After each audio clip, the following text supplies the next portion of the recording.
Hi, എല്ലാവർക്കും പെസഹ തിരുനാളിൻ്റെ ആശംസകൾ. എല്ലാവരും അപ്പവും പാലും എല്ലാം തയ്യാറാക്കി കഴിഞ്ഞു എന്ന് വിശ്വസിക്കുന്നു.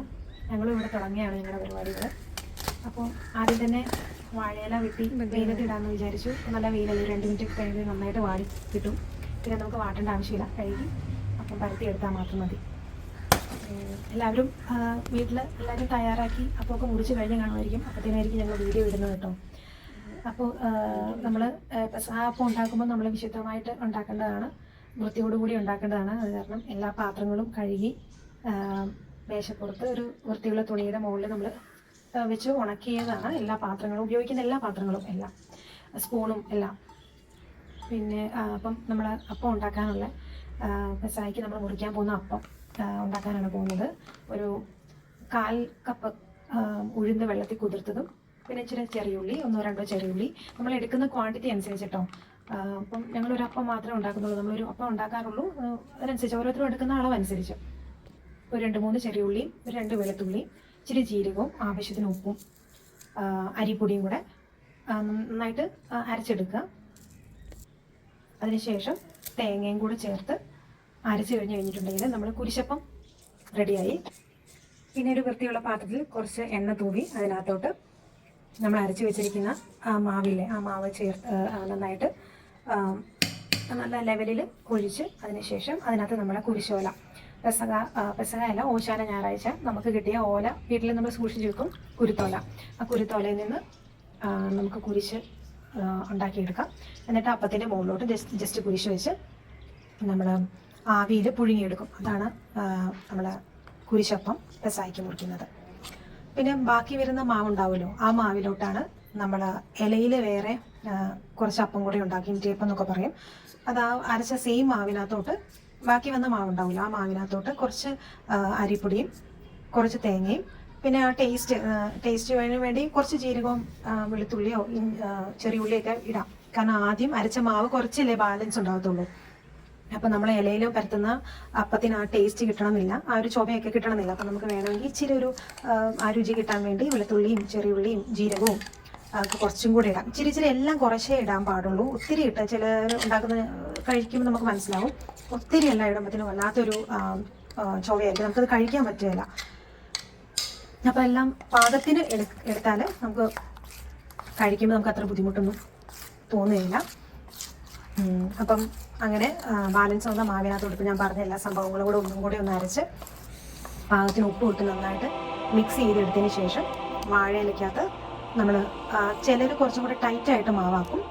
നമ്മളാക്കുന്നത് കുറച്ച് ലൂസായിട്ടാണ് വന്നേക്കുന്നത്, തവി കൊണ്ട് കോരി ഒഴിക്കാൻ പാകത്തിനുള്ളത്. അപ്പം അങ്ങനെ വാഴയിലക്കകത്തോട്ട് ഒരു തവി ഒഴിച്ച് 4 സൈഡിൽ നിന്നുമുള്ള മൂലകൾ ചേർത്ത് വെച്ചിട്ട് നമ്മളെല്ലാം പരത്തി കഴിയുമ്പോൾ ആവിയിൽ 3-4 പരത്തി കഴിയുമ്പം ആവിക്ക് വെക്കും.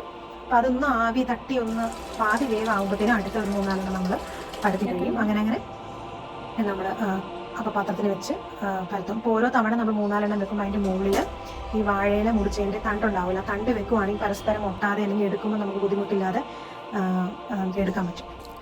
അപ്പം അങ്ങനെയാണ് കേട്ടോ. അപ്പം നിങ്ങൾ കാണുന്ന വീഡിയോ ആ പോകുന്ന രീതിയിലല്ല ഞാൻ പറയുന്നത്, നിങ്ങൾക്ക് കണ്ടു കഴിയുമ്പോൾ മനസ്സിലാകും. ഓരോ സ്ഥലങ്ങളിലും വ്യത്യസ്ത രീതിയിലാണ് അപ്പവും പാലും ഒക്കെ ഉണ്ടാക്കുന്നത് കണ്ടിട്ടുള്ളത്. ചിലർ അപ്പം ചുട്ടെടുക്കുന്നത് കണ്ടിട്ടുണ്ട്. പിന്നെ അവർ ഉപയോഗിക്കുന്ന ഇൻഗ്രീഡിയൻസിലും ചെറിയ ചേഞ്ചസ് ഒക്കെ ഉണ്ട്. ഓരോ സ്ഥലത്തും ഓരോ രീതിയിലാണ് ഉണ്ടാക്കുന്നത്. നമ്മൾ ഇങ്ങനെയാണ് ഉണ്ടാക്കുന്നത് കേട്ടോ. ഞാൻ മുമ്പ് പറഞ്ഞില്ലായിരുന്നു, വാഴയിൽ നമ്മൾ ഇൻറ്റിയപ്പം ഉണ്ടാക്കുന്നു. അപ്പോൾ ആ ബാലൻസ് വന്ന മാവിനകത്തോട്ട് നമ്മൾ മുമ്പ് പറഞ്ഞ ഐറ്റംസ് എല്ലാം കൂടെ അരച്ച് ഇളക്കിയെടുക്കുന്നതാണ് ഇപ്പം നിങ്ങൾ കണ്ടത് കേട്ടോ. പിന്നെ വാഴയില വെയിലത്ത് വെച്ച് ഉണങ്ങിയത് നമ്മൾ കഴുകി എല്ലാം തൂത്ത് വൃത്തിയായിട്ട് എടുത്തു. എല്ലാം വൃത്തിയോടുകൂടിയാണ് ചെയ്യേണ്ടത്. ഒത്തിരി ശ്രദ്ധിച്ച് പ്രാർത്ഥനയോടുകൂടിയാണ് നമ്മൾ അപ്പവും പാലും തയ്യാറാക്കേണ്ടത്.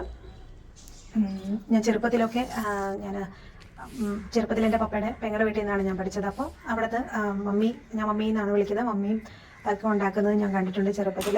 ഒത്തിരി പ്രാർത്ഥനയോടുകൂടി നമ്മൾ കുമ്പസാരിച്ചിട്ടൊക്കെ ആയിരിക്കുമല്ലോ നമ്മൾ പെസഹയ്ക്ക് മുന്നേ.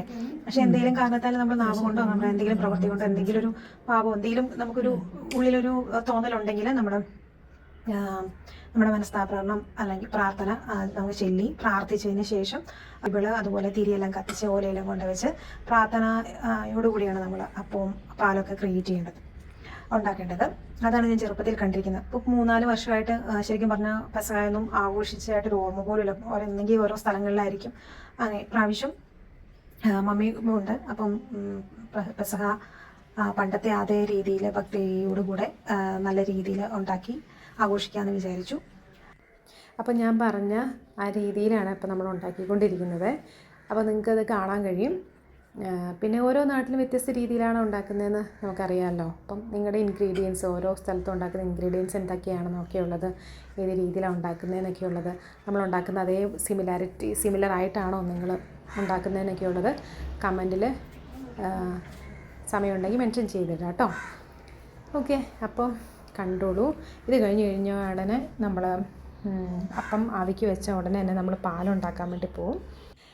പെസഹ അപ്പവും പാലും ഉണ്ടാക്കുമ്പോൾ നമ്മൾ ഒത്തിരി അഭിപ്രായങ്ങൾ പറയാൻ പാടില്ല. അതുപോലെ തന്നെ അപ്പവും പാലും ഉണ്ടാക്കുന്ന സമയത്ത് നമ്മൾ കൂടുതൽ അനാവശ്യ കാര്യങ്ങൾ സംസാരിക്കാൻ പാടില്ല. നമ്മൾ പ്രാർത്ഥനയോടുകൂടെ നമ്മൾ ഉണ്ടാക്കുന്ന സമയത്ത് നമ്മൾ പ്രാർത്ഥനയോടുകൂടി അധികം ഒത്തിരി പേരുണ്ടെങ്കിൽ നമ്മൾ പരസ്പരം അങ്ങോട്ടും ഇങ്ങോട്ടും കലവല സൗണ്ടിൽ ചുമ്മാ കാര്യങ്ങൾ സംസാരിച്ച് നമ്മൾ അതിനോടുള്ളൊരു ഭക്തി അല്ലെങ്കിൽ ഒരു റെസ്പെക്റ്റ് അത് നമ്മൾ കളയാൻ പാടില്ല. നമ്മൾ പ്രാർത്ഥനയോടുകൂടിയാണ് ഇത് ഉണ്ടാക്കേണ്ടത്. ഉണ്ടാക്കുമ്പം ഇതേപോലെ നമ്മൾ അഭിപ്രായങ്ങളൊന്നും പറയാൻ പാടില്ല.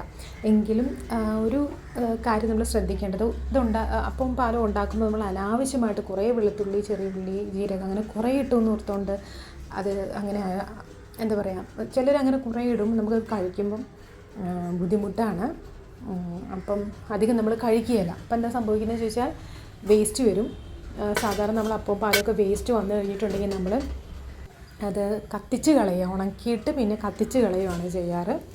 അല്ലെങ്കിൽ ആരും ചവിട്ടാത്ത സ്ഥലം, ഇപ്പോൾ തെങ്ങിൻ്റെയോ ഒക്കെ അങ്ങനെ ചോടുകളുണ്ടാവില്ല, അവിടെ ആകുമ്പോൾ നമ്മളെപ്പോഴും ചവിട്ടോ അങ്ങനെയൊന്നും ചെയ്യില്ല. അവിടെ ഇട്ട് 3-4 ദിവസം കഴിയുമ്പോൾ അത് ഇങ്ങനെ ജീർണിച്ച് പോകുമല്ലോ. അപ്പോൾ നമ്മൾ അങ്ങനെ എവിടെയെങ്കിലും കുഴിച്ചിടുകയാണ് ചെയ്യാറ്. അപ്പോൾ അനാവശ്യമായിട്ട് എന്തിനാണ് നമ്മളങ്ങനെ ഉണ്ടാക്കി കളയേണ്ട ആവശ്യമില്ല. അപ്പം എല്ലാം പാകത്തിന് എടുക്കാവുള്ളൂ. ഒത്തിരി എന്താ പറയുക, വേസ്റ്റായിട്ട് വരത്തില്ല. പിന്നെ അംഗങ്ങൾക്ക് അനുസരിച്ച് മാത്രം, ഒത്തിരി എക്സസ് ആയിട്ട് ഉണ്ടാക്കാതിരിക്കുന്നതാണ് എപ്പോഴും. നമ്മളിപ്രാവശ്യം ഉണ്ടാക്കിയപ്പം വളരെ അളന്ന് നമുക്ക് ആവശ്യത്തിന് എക്സ്ട്രാ വരണ്ട പാകത്തിന് വരുന്ന രീതി മാത്രമാണ് നമ്മൾ ഉണ്ടാക്കിയിരിക്കുന്നത്. ഇനി നമ്മൾ പാലുണ്ടാക്കാൻ പോവാണ്. അതിനായിട്ട് 1-ാം പാൽ 2-ാം പാൽ എന്ന് പറഞ്ഞ് 2 പാലുണ്ട്. 2-ാം പാൽ നമ്മൾ അടുപ്പിൽ വെച്ച് ചെറുതായിട്ട് ഇളക്കി ചൂടാക്കും. ചൂടായി വരുമ്പോഴത്തേനും അതിനകത്തോട്ട് നമ്മൾ വെള്ളം ഒഴിക്കിയത് ഇച്ചിരി ഒരു സ്പൂൺ അരിപ്പൊടിയും കൂടെ വെള്ളത്തിനകത്തോട്ട് ഇട്ട് മിക്സ് ചെയ്തിട്ട് അത് നമ്മൾ ചൂടായി വന്ന തേങ്ങാപ്പാലിലോട്ട് 2-ാം പാലിനകത്തോട്ട് ഒഴിച്ച് ഇളക്കും. അപ്പോൾ നമ്മൾ 1 സ്പൂൺ അരിപ്പൊടി ഇട്ടിരിക്കുന്നത് കാരണം അരിപ്പൊടി ഒന്ന് കുറുകി വരണമല്ലോ. അപ്പോൾ അതിനു വേണ്ടിയാണ് നമ്മൾ കുറച്ച് നേരം കൂടി ഇളക്കണം. കുറുകി വന്നു കഴിയുമ്പോഴത്തേനും നമുക്ക് 2-ാം പാൽ ഒഴിക്കാം. 2-ാം പാൽ ഒഴിച്ച് കഴിയുമ്പം എല്ലായിടത്തും ഞാൻ പാല് കാച്ചുമ്പോൾ അതിനകത്ത് പഴം ഇടുന്നത് കണ്ടിട്ടില്ല.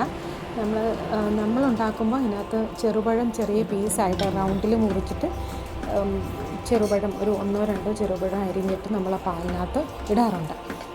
അപ്പോൾ അതുപോലെ നമ്മൾ പാലിനകത്തോട്ട് ഇപ്പം ചെറുപഴം ഇട്ടു. അതിന് ശേഷം 2-ാം പാൽ നമ്മൾ ഒഴിച്ചു. പിന്നെ 2-ാം പാൽ ഒഴിച്ച് കഴിയുമ്പം പിന്നെ കൂടുതൽ നേരം ഒന്ന് ഇളക്കിക്കൊണ്ടിരിക്കേണ്ട. അതൊന്ന് ചൂടായി വരുമ്പോഴത്തേനും നമുക്ക് ഓഫ് ചെയ്യാം. അതിനുശേഷം നമ്മൾ കുരിശോല ഉണ്ടാക്കിയിട്ടുണ്ട്. അപ്പത്തിനും അതുപോലെ പാലിന് വേണ്ടി നമ്മൾ കുരുത്തോല കൊണ്ട് കുരിശുണ്ടാക്കി വെക്കും. ഒന്ന് നമ്മൾ അപ്പത്തിൽ വെച്ചു. 2-ാമത്തേത് നമ്മൾ ഈ പാലിനകത്തോട്ട് ഇപ്പം ആയിക്കഴിയുമ്പോൾ നമ്മൾ വെക്കും, ഇത് മൂടി വെക്കും. അത്രയുള്ള പരിപാടി.